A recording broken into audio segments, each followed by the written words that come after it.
네, 여러분 안녕하십니까? 모두 평안하셨는지요? 네, 오늘은 이렇게 영상으로 여러분들을 찾아뵙게 되었습니다. 비록 우리가 몸은 떨어져 있지만 성령 안에서 한 몸으로 한 예배당에 앉아 있다는 것을 믿습니다. 하루속히 여러분들을 찾아뵙으면 하는 그 바람이 있습니다. 건강하고 좋은 얼굴로 여러분들을 다시 뵙도록 하겠습니다. 오늘은 사도행전 말씀을 잠시 미루고 구약의 역대하에 있는 말씀을 통해서 말씀의 은혜를 함께 나누고자 합니다. 역대하 20장 15절 말씀을 중심으로 살펴보겠습니다. 제가 가진 성경은 구약 성경 681쪽에 있습니다. 역대하 20장 15절 말씀입니다.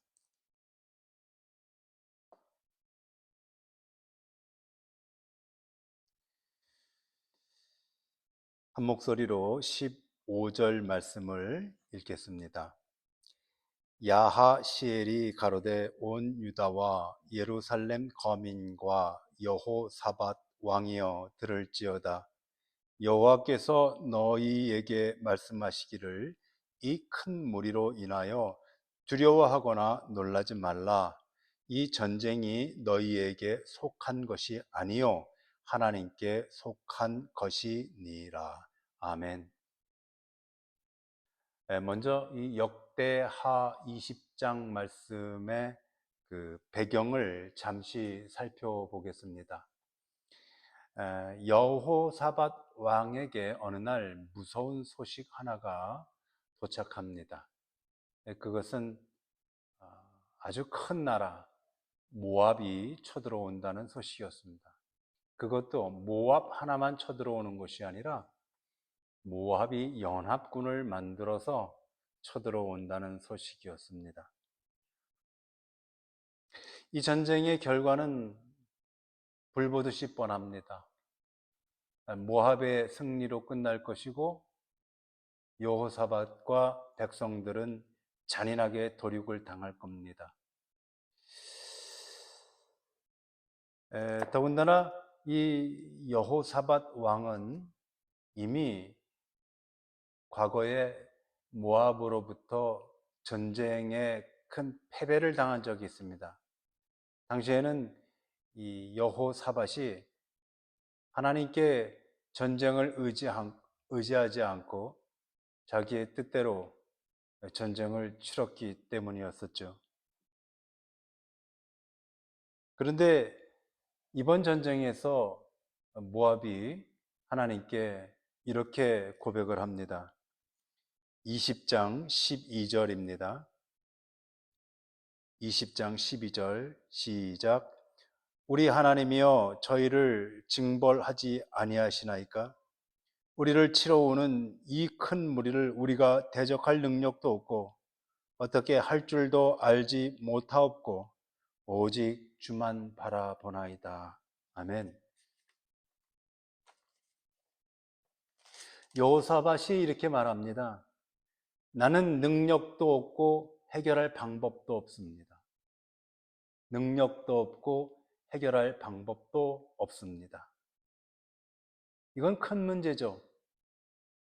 능력이 있거나 해결할 방법이 없거나 아니면 해결할 방법은 있는데 능력이 없거나 한다면 아마 뭐라도 해볼 수 있었을 겁니다.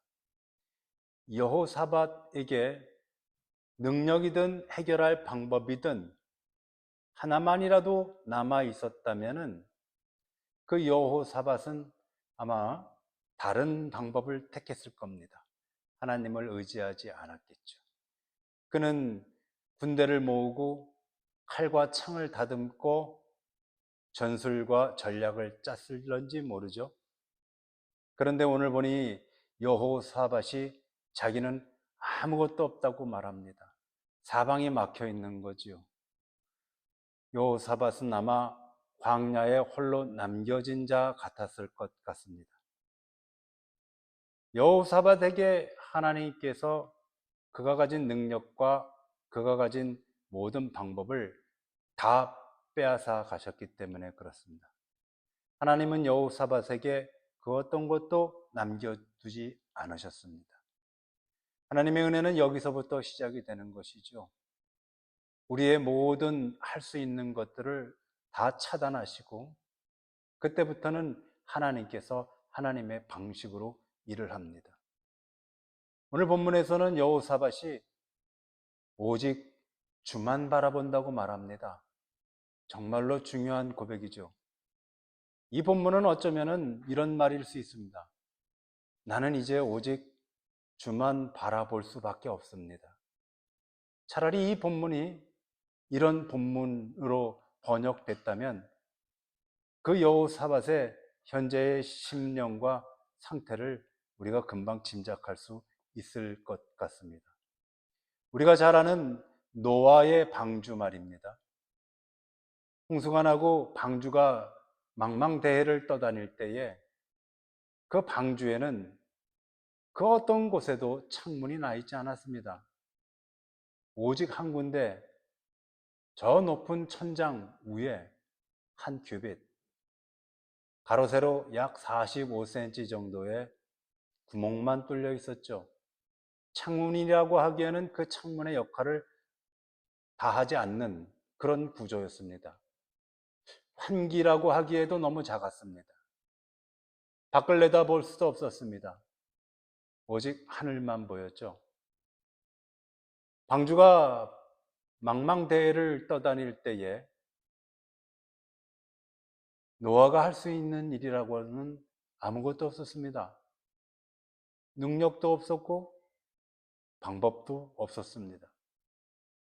그래서 노아는 오직 할 수 있는 것이 하나, 하늘만 바라보았습니다. 아니, 하늘만 바라볼 수밖에 없었었죠. 그리고 생생하게 하나님께서 어떻게 일하시는가 하는 것을 노아는 삶으로 두 눈으로 철저히 목격할 수 있었습니다.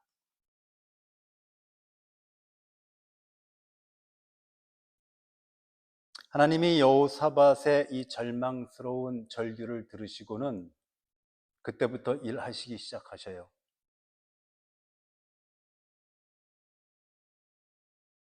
여호사밧의 마음을 움직여서 그가 백성들에게 이렇게 선포하게 하십니다. 역대하 20장 3절과 4절 말씀을 읽겠습니다. 20장 3절과 4절입니다. 시작. 여호사밧이 두려워하여 여호와께 낯을 구하여 간구하고 온 유다 백성에게 금식하라 공포하매 유다 사람이 여호와께 도우심을 구하려 하여 유다 모든 성읍에서 모여와서 여호와께 기도하더라.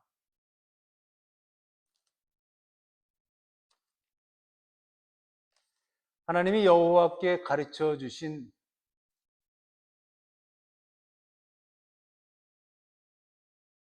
전쟁을 이기는 방법,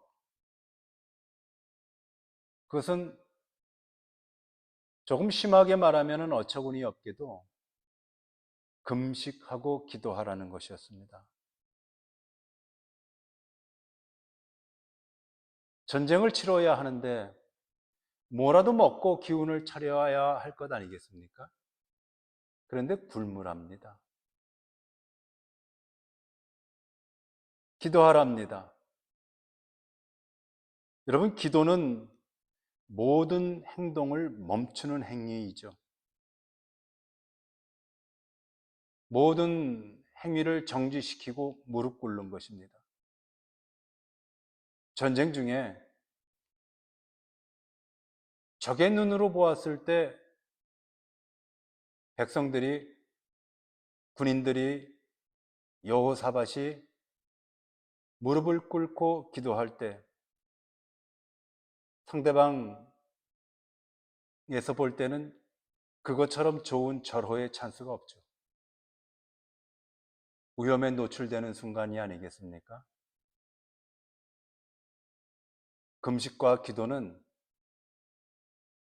여호사밧과 백성들이 볼 때 사실은 좀 어처구니 없는 방법이었고 능력이었습니다. 거기에 더하여서 하나님은 한 가지를 더 말씀을 하십니다. 20장 21절입니다. 21절 함께 읽습니다. 시작.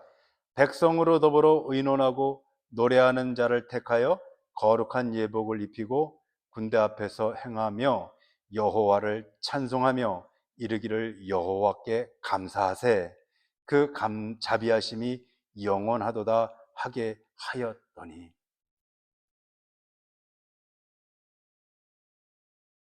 하나님은 백성들에게 금식하라, 그리고 기도하라, 에 더하여서 이번에는 찬송하라고 하십니다. 그것도 찬양대에게, 찬송하는 자들에게 예복을 다 입히고 전쟁의 가장 맨 앞줄에 그들을 세워서 전쟁터에서 찬송하라고 그렇게 말씀을 하십니다. 하나님이 이 백성들에게 요구하시는 것은 세 가지였습니다. 첫 번째는 금식이요, 두 번째는 기도요, 찬송이요. 저는 오늘 설교의 제목을 어려움이 닥쳤을 때라고 정했습니다. 여호사밧과 백성들이 절대절명의 어려움에 닥쳤을 때, 그리고 우리들에게도 모압 연합군과 같은 삶의 어려움들이 닥쳤을 때, 어려움이 닥쳤을 때 하나님은 우리에게 무엇이라고 말씀을 하시는가? 우리는 하나님 앞에 해야 할 것들이 도대체 무엇이란 말인가?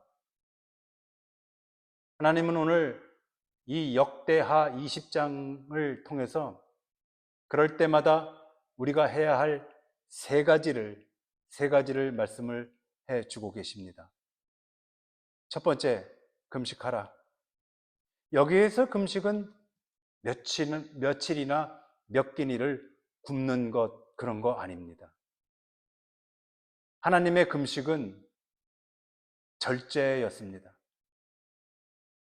그들 백성들은 각자의 삶의 자리에서 자기 인생들을 살며 자기가 하고 싶은 것 하고 자기가 만나고 싶은 사람들 만나고 하루에 24시간을 자기가 원하는 방식대로 나누어 쓰며 살았을 것이 뻔합니다. 수천 년 전에 그들이나 오늘날의 우리들이나 살아가는 모습은 크게 변하지 않습니다. 그러한 백성들을 통해서 백성들에게 하나님께서 금식하라, 이 말씀은 너희들의 삶을 절제하라는 뜻이었습니다. 저는 이제껏 사느라고 바쁜 사람들, 시간이 없는 사람들, 삶이 바쁜 사람들이 하나님을 마음껏 소유하고 하나님과 함께 있는 시간을 여유 있게 갖는 것을 보지 못했습니다. 하나님께서 백성들에게 금식하라라고 하는 것은 하나님과 함께 있는 시간을 더욱 많이 가져야 한다는 뜻이었습니다. 여지껏 자기 마음대로 살다가 기껏 몇 끼니를 굶고 며칠을 굶는다고 해서 하나님이 움직이지 않으십니다. 삶의 절제는 하나님에게 나의 시간을 내어드리고 그 시간 하나님과 복된 시간을 함께 하는 것입니다. 저는 그와 같은 은혜가 저와 여러분 가운데 가득하기를 이 시간 축복해 드립니다. 두 번째, 하나님은 그들에게 기도하라고 말씀하셨습니다. 그들이라고 기도를 놓고 있지 않았습니다. 그들은 날마다 하나님께 정해진 기도를 하고 하나님 두려운 줄 알고 살았었던 일반 백성들입니다. 그런데 오늘 하나님께서 그러한 백성들에게 기도하라고 말씀하셨습니다. 곰곰이 묵상을 해보았습니다. 기도하는 사람에게 기도하라는 것은 무슨 뜻일까? 아마도 그런 거 아닐까? 너의 기도는 간절함이 묻어있지 않다는 것이었습니다. 기도는 간절함과 한 쌍이라고 말씀을 드렸지 않습니까? 하나님은 그 백성들의 앞에 간절한 문제를 가져다 놓았습니다. 바로 모압 연합군이라고 하는 상상할 수도 없는 큰 문제. 간절하게 하나님 앞에 매달리지 아니하면은 도저히 어찌 해볼 수 있는 길이 없는, 간절해질 수밖에 없는, 간절하지 말라고 해도 스스로 간절해질 수밖에 없는 상황을 하나님께서 그 백성들과 여호사밧 앞에 가져다 놓았습니다. 때때로 우리 삶에 정말 간절할 때가 있지 않습니까? 어떤 이들은 생활비가 간절하고 돈이 간절할 때가 있습니다. 어떤 이들은 건강이 간절할 때가 있죠. 여러 가지의 간절한 삶의 사연들이 우리 모두에게 있습니다. 내 삶에 간절한 문제가 있을 때 오늘 역대하 20장의 말씀을 기억하시면서 하나님 나보고 간절히 기도하라는 말씀이신가 보다. 그런 말씀의 적용을 해 나가시기를 축복해 드립니다. 세 번째, 하나님은 이 백성들에게 찬양하라 이렇게 요구하셨습니다. 울어도 현찮을 때 찬양이라뇨? 이게 찬양이 어떻게 나옵니까?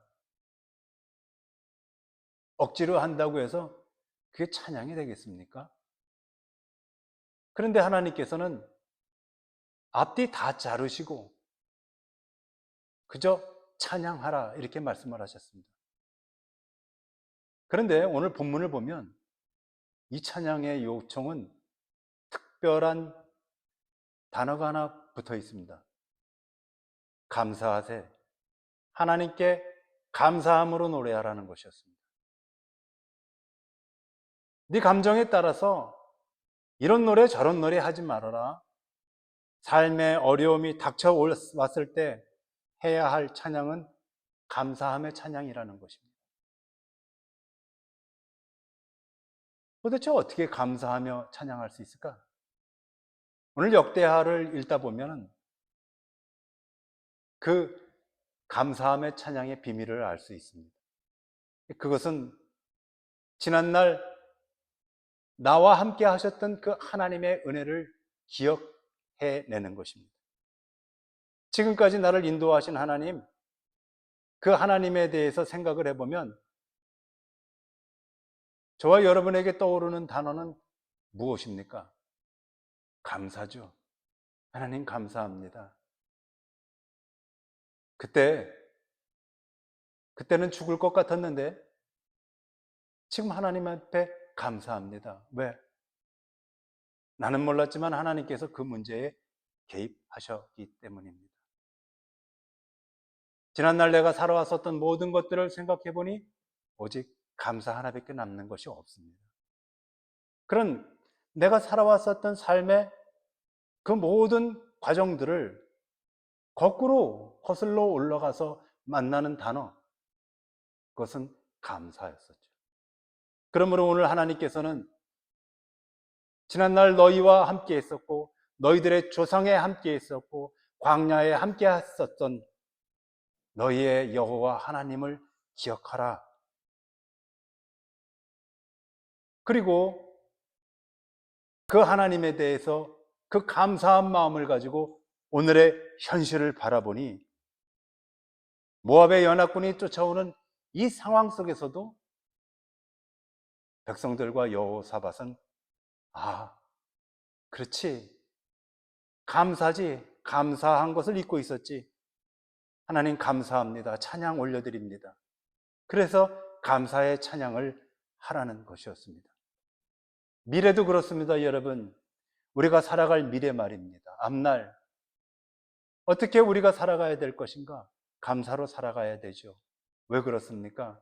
지난날 그리고 오늘까지 인도하시는 에베네셀의 하나님, 그 하나님께서 우리에게 오직 감사의 은혜를 베풀어 주셨기 때문이고 주실 것이기 때문이죠. 역대하를 통해서 만나는 하나님의 이 세 가지의 요청이 우리 삶에서 만나는 어려움, 모압 연합군과 같은 큰 문제 앞에서 내가 싸우는 것이 아니라 하나님이 싸워서 해결하게 하시는 해결책으로 우리에게 주신 말씀입니다. 이 말씀을 붙들고 또 한 주간 저와 여러분이 거뜬히 이기면서 살아갈 수 있는 은혜가 있기를 간절히 축복해 드립니다. 감사합니다. 기도하겠습니다. 거룩하신 하나님, 세상 살면서 피할 수 없는 일이, 어려운 일이 반복적으로 닥쳐온다는 것과 죽음이 찾아오는 일인데 우리들은 이 피할 수 없는 일 앞에서 두려워하고 불안합니다.